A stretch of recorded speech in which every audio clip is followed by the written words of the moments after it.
আজি ইউটিউবত ভিডিঅ' চাই থাকোঁতে হঠাৎ এটা ভিডিঅ'ৰ ওপৰত চকু পৰিল মৌ বিহু বুলি আৰু তাত ক্লিক কৰি দিলোঁ। ক্লিক কৰি দিয়াৰ পিছত তাতে বিহুৰ বৰ্ত নাপালোঁ, কিন্তু তাতে যৌনতাৰ সম্পূৰ্ণ মৌখিনি পালোঁ। এই দুখনমান আপোনালোকে মই ফটো স্ক্ৰীনশ্বট মাৰি থৈছোঁ, চাই লওক।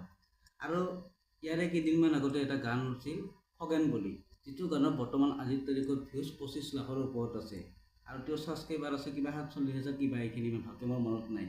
গান খগেন এৰিলক বা ৰমেন এৰিলক, মোৰ তাতে কোনো আপত্তি নাই। মোৰ আপত্তি হৈছে এইটো শব্দ।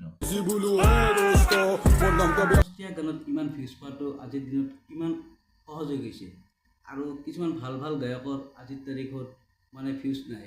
আৰু এটা কথা কৈছোঁ, কেইদিনমান আগতে ঋতু কলিতাই আমাৰ শিল্পী সমাজক দুটামান বেয়া শব্দ কৈছিল, তাৰ বিনিময়ত তেখেতক গোটেই শিল্পী সমাজে সিংহৰ নিচিনা গৰ্জি উঠিছিল। কিন্তু আজিৰ তাৰিখত এই শিল্পী সমাজখন ক'ত হৈ আছে, য'ত এনেকুৱা বাহুল্যমী বেভিচাৰ ভাষাৰ গীত ওলাই আছে? তেওঁলোকে কি দেখিও কি দেখাৰ ভাও জৰি আছে নেকি? আপোনালোকে কমেণ্ট কৰিব। আজি ভিডিঅ'টো এইখিনি আছিল। ধন্যবাদ।